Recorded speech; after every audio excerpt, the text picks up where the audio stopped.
ஃபர்டிலிட்டிக்கு acupuncture 100% work ஆகுது. Stroke, paralysis, Parkinson's, neurological வந்தாங்கன்னா ஒரு 40 மினிட்ஸ் இல்லைனா 1 hour அந்த மாதிரி. இப்போல்லாம் யூடியூப்ல கூட பார்த்து கற்றுக்கிறதுக்கான வாய்ப்புகள் இருக்கு இல்லையா?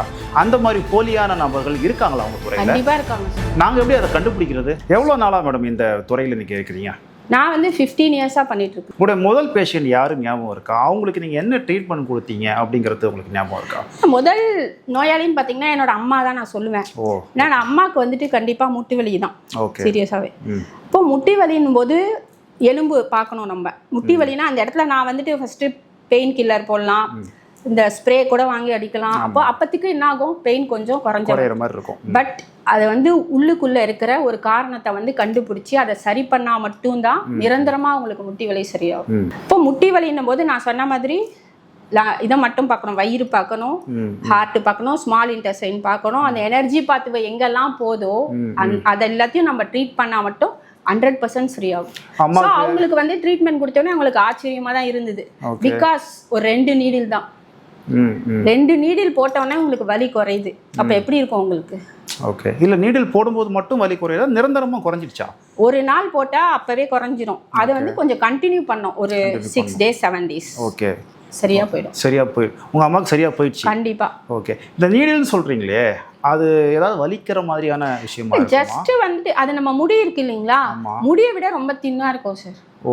முடியை விட தின்னா இருக்கும். நம்ம இன்ஜெக்ஷன்லாம் நம்ம போடுறோம் பாத்தீங்களா, அந்த மாதிரி அவ்வளவு திக்கு இருக்காது. அதை விட அதுல வந்துட்டு எடுக்கணும். இதுல அப்படி கிடையவே கிடையாது, ரொம்ப தின்னா தான் இருக்கும். இந்த சிகிச்சைக்கு எவ்வளவு கட்டணம் ரொம்ப அதிகமா ஆகுமோ அப்படின்னு தோணுது? எவ்வளவு கட்டணம் வசூலிக்கிறீங்க? இல்லை, ரொம்ப அதிகம்லாம் சொல்ல முடியாதுங்க சார். ஆக்சுவலாக எப்படின்னா என்னோட கிளினிக் வந்து அண்ணா நகர் சாந்தி காலனியில் இருக்கு. ஓகே. கிளினிக்கில் வந்துட்டு பர் செஷன் வந்து 600 rupees சார்ஜ் பண்ணுறோம். ஓகே. ஒரு ஃபர்ஸ்ட் 10 days எடுக்கணும் ரெகுலரா. Day by day you will get improvement. கண்டிப்பா வந்து உங்களுக்கு சரியாயிட்டே வரும். நிறைய பேர் அந்த 10 நாளுக்கு அப்புறம் வரக்கூட மாட்டாங்க, ஏன்னா அவங்களுக்கு சரியாயிடும் முழுசா. 10 நாளுங்கிறது ஒரு செஷன் சொல்றீங்களா? இல்ல ஒரு செஷன்னா பர் செஷன்றது ஒரு நாளைக்கு 600. ஒரு நாளைக்கு எவ்வளவு நேரம் அங்க இருக்க வேண்டியிருக்கும்? 1/2 மணி நேரம் தான் சார், 20 to 30 minutes. இந்த மாதிரி brain related stroke, paralysis, Parkinson's, neurological வந்தாங்கன்னா ஒரு 40 minutes இல்லைனா 1 hour அந்த மாதிரி டிசீஸ்க்கு ஏற்ற மாதிரி. ஓகே. ஒரு நாளைக்கு 1/2 மணி நேரம் உங்களுடைய அந்த சிகிச்சை மருத்துவ செலவிட்டு ஒரு 10 நாள் இருந்தா ஓரளவுக்கு சரியாகும். கண்டிப்பா. Depends on the disease. அது மேபி ஜாஸ்தி ஆகும். அதுக்கு அப்புறம் 10 daysக்கு அப்புறம் வீக்லி ட்வைஸ்னு சொல்லிட்டு டிபெண்ட்ஸ் தி பாடி கண்டிஷன், அதுவும் டிஃபர் ஆகும். அவ்வளவுதான். இப்போ எம்பிபிஎஸ் டாக்டர்ஸ்லயே, அலோபதி டாக்டர்ஸ்லயே போலி மருத்துவர்கள் இருக்காங்க. கண்டிப்பா கண்டிப்பா. அதுல நமக்கு நிறைய கேள்விப்படுறோம். கண்டிப்பா. ரொம்ப வருஷமா ட்ரீட்மெண்ட் கொடுக்கக்கூடிய கைராசி டாக்டர்னு கேள்விப்படுறவங்க திடீர்னு பார்த்தா சர்டிபிகேட்டே இல்ல, போலி அப்படின்னு சொல்றாங்க. அப்போ அவ்வளோ ஒரு ரெகுலேஷன் இருந்துமே இவ்வளவு பிரச்சனைகள் இருக்குது அப்படின்னா, இப்போ இதுல வந்து அந்த மாதிரி பிரச்சனைகள் வர வாய்ப்பு இருக்குமோன்னு எனக்கு தோணுது. நீங்க அந்த துறையில இருக்கிறீங்க, அந்த மாதிரி இருக்காங்களா? சரியா கத்துக்காம அரைகுறையா வந்து ட்ரீட்மெண்ட் கொடுக்குறவங்க, அல்லது சுத்தமா தெரியாமலே எங்கேயோ பார்த்து கத்துக்கிட்டு, இப்பெல்லாம் யூடியூப்ல கூட பார்த்து கத்துக்கிறதுக்கான வாய்ப்புகள் இருக்கு இல்லையா? அந்த மாதிரி போலியான நபர்கள் இருக்காங்களா உங்க துறையில? கண்டிப்பா இருக்காங்க சார். நாங்க எப்படி அதை கண்டுபிடிக்கிறது? இவங்க சரி, நானும் உங்களை மாதிரி தான், நானும் ஒரு மனுஷி தான், உங்களோட சேர்ந்தவ தான். நான் வந்துட்டு புதுசாலாம் இதை கருத்து சொல்ல போறது கிடையாது. நான் என்ன சொல்ல வரேன்னா, இல்ல கண்டிப்பா நான் சொல்றேன். இப்போ நீங்க சொன்னீங்க இல்லையா, இப்போ வந்து அந்த மாதிரி நிறைய பேர் இருக்காங்க. சும்மா ட்ரைனிங். இப்போ எனக்கு ஒன்றும் இல்லை, நான் ஒரு ஹாஸ்பிட்டல்ல நான் ப்ராக்டிஸ் பண்றேன் அக்குபஞ்சர். அதுல வந்து ஒரு பொண்ணு என்கிட்ட சொல்லுது, ஒரு 5 years முன்னாடி என்கிட்ட வந்துட்டு டாக்டர் எழுதி கொடுத்தாங்க, நீங்க அவங்க ஐவிஎஃப்க்கு ஃபர்டிலிட்டிக்கு அக்குபஞ்சர் 100% ஒர்க் ஆகுது, ஸோ நீங்க அக்குபஞ்சர் பண்ணிக்கோங்கன்னு எழுதி கொடுத்துட்டாங்க டாக்டர். ஆனா அந்த பொண்ணு என்ன சொல்லியிருக்கு, இன்னொரு பொண்ணோட பேசும்பொழுது நீடில் வந்து ஈஸியா கிடைக்குது கூகுளில், பாயிண்ட்ஸ் சர்ச் பண்ணா கூகுள்லயே வருது. இப்போ வந்து தலைவலி அப்படின்னு ஹெட்டேக்குன்னு போட்டிங்கன்னா அந்த பாயிண்ட்ஸ் காட்டுது, பிக்சரோட எந்த ஏரியா அப்படின்றத காட்டிடுது. நீடில் வந்து கிடைக்குது, நம்மளே போட்டுக்கலாம் இல்லை அப்படின்னு சொல்லியிருக்கு. அதாவது டாக்டருக்கு போய் ஒரு கன்சல்டிங் ஃபீஸ் கொடுக்கறதுக்கு யோசிச்சுக்கிட்டு நம்மளே மருத்துவம் பண்ணிக்கலாம். கண்டிப்பா கண்டிப்பா அப்படிங்கிறாங்க. ஆனா இப்போ ஒரு தலைவலினா நம்ம போய் ஒரு டோலோ 650 போட்டுக்கிறோம்னு வச்சுக்கோங்களேன், டாக்டர்கிட்ட போகாமே. ஆனா இது அந்த மாதிரி பண்ண முடியாது. பண்ணீங்கன்னா நிஜமாவே விளைவுகள் ஜாஸ்தி வரும். என்ன மாதிரி பாயிண்ட்ஸ்ல வந்து இல்லைங்க சார், அந்த பாயிண்ட்ஸ்ல வந்து நீங்க இன்சர்ட் பண்றதுக்கு பதில் நீங்க வெயின்ஸ் இருக்கு, ஆர்ட்ரிஸ் இருக்குது, எல்லாமே இருக்கு. ஸோ நம்ம வந்துட்டு அதில் வந்துட்டு இன்சர்ட் பண்ணிட முடியாது. அதுக்காக தான் ப்ராக்டிஸ் பண்ணுறாங்க. ப்ராக்டிஸ் பண்ணி அதுலேயும் நிறைய பாயிண்ட்ஸ் வந்து ப்ராஹிபிட்டட் பாயிண்ட்ஸ்ன்னு இருக்கு. சில பாயிண்ட்ஸ்லாம் நம்ம பண்ணக்கூடாது. அந்த மாதிரி நிறைய எக்ஸ்பீரியன்ஸ்டு பண்ணலாம். ஆனால் இப்போ வந்து கற்றுக்கிறவங்க அப்படிலாம் பண்ணிட முடியாது. அந்த மாதிரி யார் வேணா நம்ம பண்ணுறோம்னு சொல்லி எல்லாரும் கடை திறந்து வைக்கும் பொழுது நம்ம தான் வந்து நம்ம உடம்புக்கு வந்துட்டு சேஃப் பார்த்துக்கணும். இதில் வந்து நான் இன்னொரு விஷயம் கேட்கணும்னு நினச்சேன். இப்போ ஒரு அக்குபஞ்சர் தெரபிஸ்ட் வந்து தனியாக ஒரு கிளினிக் வச்சு நடத்துறது அனுமதிக்கப்பட்டதா, அல்லது ஒரு எம்பிபிஎஸ் டாக்டரோட அசோசியேட் பண்ணி ஒரு ஹாஸ்பிட்டல் அப்படின்னு அங்கே போய் வேலை செய்கிறது தான் இங்கே அங்கீகரிக்கப்பட்டிருக்கா? இதில் ஒரு பெரிய சந்தேகம் இருக்குது. அதை கொஞ்சம் தெளிவாக. ஃபர்ஸ்ட்லேருந்தே நான் சொன்னேன், அங்கீகாரம்லாம் கிடையவே கிடையாது. இப்போ வந்து எப்படின்னா பிஎன்ஒஎஸ்ன்னு இருக்காங்க. சரி. Bachelor of naturopathy and yoga science படிக்கிறாங்க 5 வருஷம். ஓகே.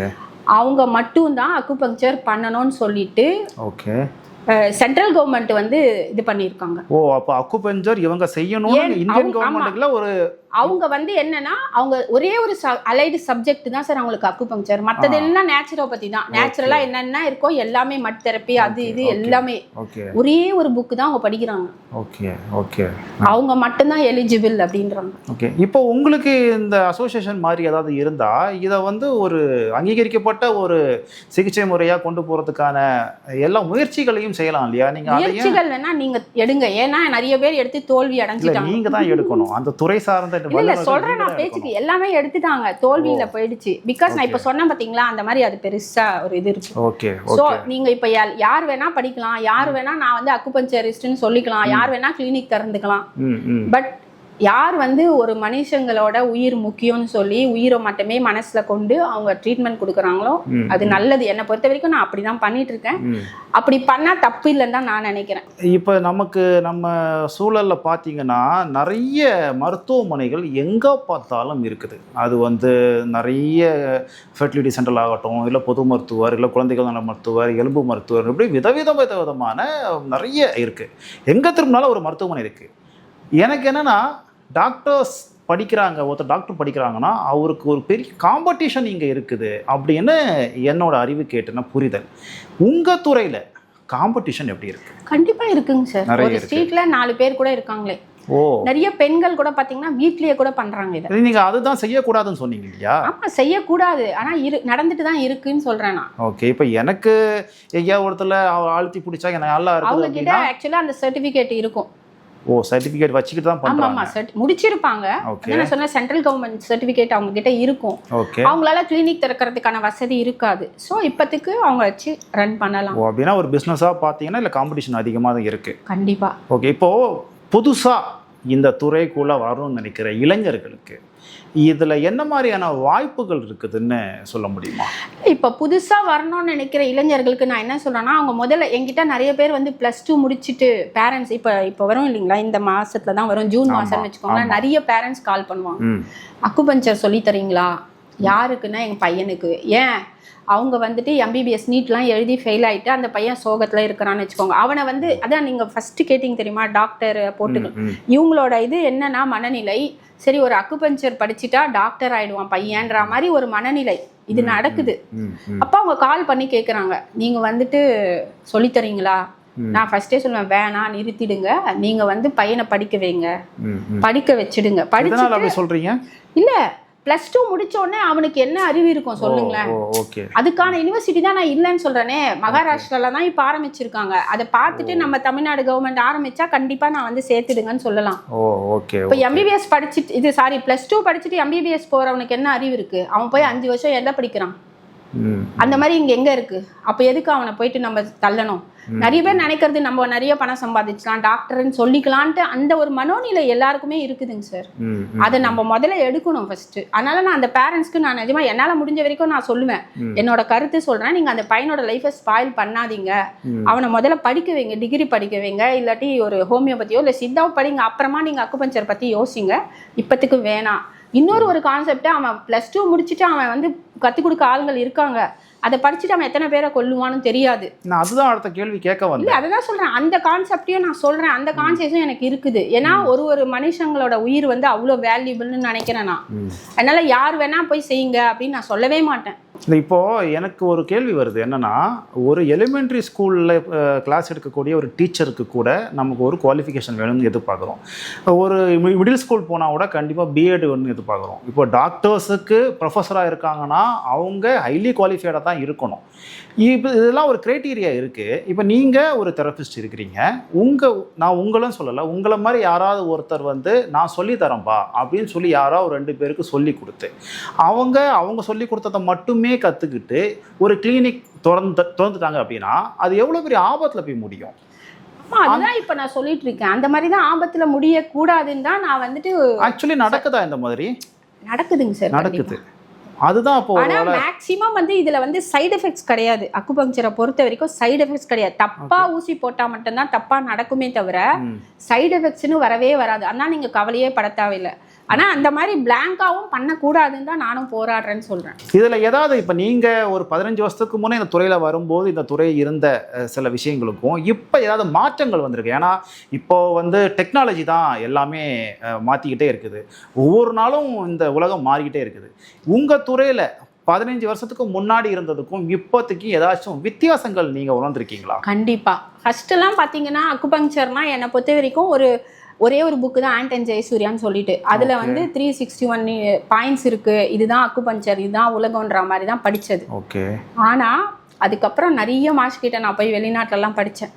அப்போ ஒரு மாஸ்டரும் ஒரு டெக்னிக் சொல்லி தருவாங்க. அது எல்லாத்தையும் நான் வந்து எடுத்துக்கிட்டு அதில் நான் தனியாக நான் வந்து எனக்குன்னு ஒரு ஸ்டைலை ஏற்படுத்திக்கிட்டேன். அப்போ என்ன ஆகுதுன்னா, அப்போ வந்து ஃபார் எக்ஸாம்பிள் சின்னதாக அப்போ வந்து ஒரு நீடில் போட்ட உடனே வந்துட்டு வலி குறையுதானா அப்போ எனக்கு தெரியல, குறையல. ஆனால் நிறைய மாஸ்டர் கிட்ட படிச்சுட்டு இப்போ வந்து நீங்கள் வந்து உட்கார்ந்த உடனே உங்கள் வலியை என்னால் போக்க முடியுன்ற ஒரு கான்ஃபிடென்ட்டு ப்ளஸ் இப்போ வந்திருக்கு. இப்போ பண்ணிடுறோம் ஈஸியாக. அடுத்த 10 வருஷத்தில் இந்த சிகிச்சை முறையில் ஏதாவது மாற்றங்கள் வருமா? அப்படி வரும் அப்படின்னா என்ன ஒரு பெரிய மாற்றமாக இங்கே இருக்கும்னு நினைக்கிறீங்க? ஜென்ரலாகவே நிறைய பேர் வந்துட்டு ஆல்டர்னேட்டிவ் மெடிசன் தான் தேடி வராங்க. காரணம் பார்த்தீங்கன்னா மெடிசன் தான். இன்னொரு தப்பு என்ன பண்ணுறதுன்னா, இந்த பேஷண்ட் வந்துட்டு ஒரு உடம்பு சரியில்லைன்னா டாக்டர் கிட்ட போறதுக்கு ஒரு சோம்பேறித்தனம் பிளஸ் என்னமோ ஒன்று மெடிக்கல் ஷாப்ல போயிட்டு எனக்கு இந்த மாதிரி இருக்கு தாங்கன்னு வாங்கி அவங்களே சாப்பிட்டு கிட்னி மோசமா போகுது, லிவரும் மோசமா போகுது. ஆமா, உண்மைதான். ஸோ இதெல்லாம் மோசமா போன பிறகு வரவங்க வந்து அக்குபஞ்சரிஸ்ட் கிட்ட அப்போ என்ன தோணுது, இந்த மெடிசன்லாம் சாப்பிட்டு எனக்கு வந்துட்டு போச்சு, இனிமேல் எனக்கு மெடிசனே வேண்டாம். ஒத்துக்காது, அது வேலையே பண்ணாது. ஏன்னா அவ்வளோ வருஷமா சாப்பிட்றான். ஸோ அப்போ கடைசியாக நம்ம கிட்ட தான் வராங்க. ஸோ அவங்கள வந்து காப்பாற்றுற பொறுப்பும் நம்ம கிட்ட இருக்கு. அது அக்குபஞ்சரும் பண்ணிட்டு தான் இருக்கு கண்டிப்பா. அப்போ இன்னும் ஃபியூச்சர்ல பாத்தீங்கன்னா நிறைய பேர் வந்துருவாங்க. ஏன்னா எனக்கு வேணாம், மெடிசன்ஸே வேண்டாம் அப்படின்னு சொல்லிட்டு வந்து நிறைய பேர் வந்து இதை எடுத்துக்கிறதுக்கு வாய்ப்புகள் அதிகமே இருக்கு. ஒரு மருத்துவருடைய சக்சஸ் ரேட் அப்படிங்கிறது வந்து அவர்கிட்ட வந்து குணமாயி வெளியில போன அந்த நோயாளிகள் வச்சு தான் இருக்குது. நீங்க உங்க வாழ்நாளில் எத்தனை ஹாப்பி கஸ்டமர்ஸ், ஹாப்பி பேஷண்ட் சொல்லக்கூடாது, ஹாப்பி கஸ்டமர்ஸ்னு சொல்லலாமே, உங்ககிட்ட இருந்து நோய் சரியாகி வெளியே போன நபர்கள் எத்தனை பேர் இருப்பாங்கன்னு நினைக்கிறீங்க தோராயமா? தோராயமா இப்போ ஒரு பர் மந்தே பாத்தீங்கன்னா ஒரு 100 பேர் கூட சரியாயிட்டு போறவங்க. மாசத்துக்கு 100 பேர் சரி பண்றீங்க. அப்போ ஒரு வருஷத்துக்கு கண்டிப்பா ஒரு 1000 பேர் கிட்ட பண்ணுவீங்க. கண்டிப்பா. அப்படின்னா நீங்க 15 வருஷமா இந்த ஃபீல்ட்ல இருக்கிறீங்க. அப்போ அது இவ்வளோ பெரிய ஃபீல்டு, இதுல இவ்வளோ பெரிய தொழில் வாய்ப்பு இருக்குது. கண்டிப்பா அதான் நான் சொல்றேன் சார், நம்ம வந்து ஒரு மனிதாபிமானத்தோட உயிர் விஷயத்துல விளையாடாம பண்ணும்போது இதுல வந்து நீங்க ஒரு கோட்டீஸ்வரராக கூட ஆக முடியும். ஓகே, இப்போ எங்களுக்கெல்லாம் ஒரு பெரிய பழக்கம் இருக்கு. ஒரு டாக்டர் அப்படின்னு ஒருத்தரை பார்த்துட்டாலே முதல்ல போய் நானும் என்னுடைய குடும்பமும் ஹெல்த்தியா வாழ்றதுக்கு ஏதாவது ஒரு அட்வைஸ் சொல்லுங்க டாக்டர் இப்படின்னு போய் கேட்கறது நிறைய பேரோட வழக்கம்.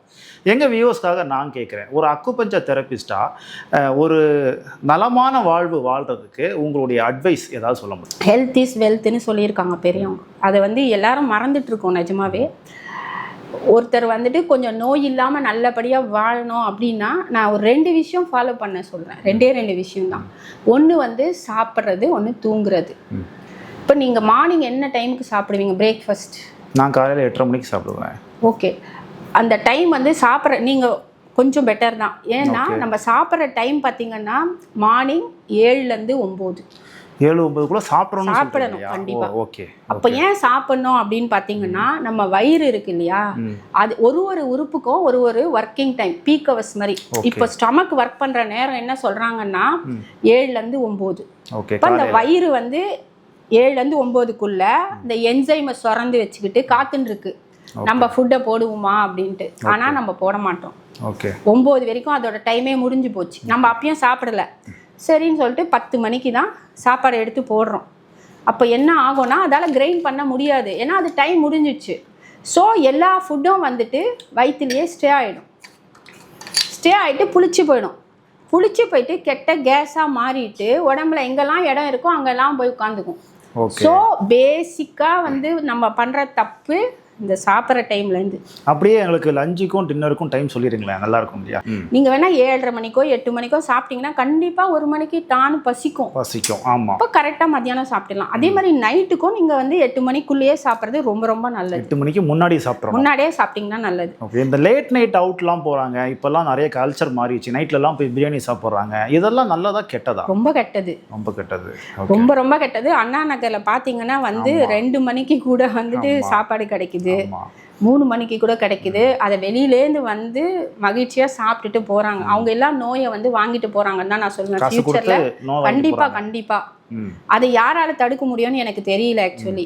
ஸோ இப்போ சாப்பிட்ற டைம் வந்து நிறைய அம்மா வீட்டில் பார்த்தீங்கன்னா அம்மாக்கள் எல்லாருமே வந்து சாப்பிட்றதே இல்லை, 10 மணிக்கு தான் சாப்பிட்றாங்க. சில பேர் சாப்பிட கூட மாட்டேங்கிறாங்க.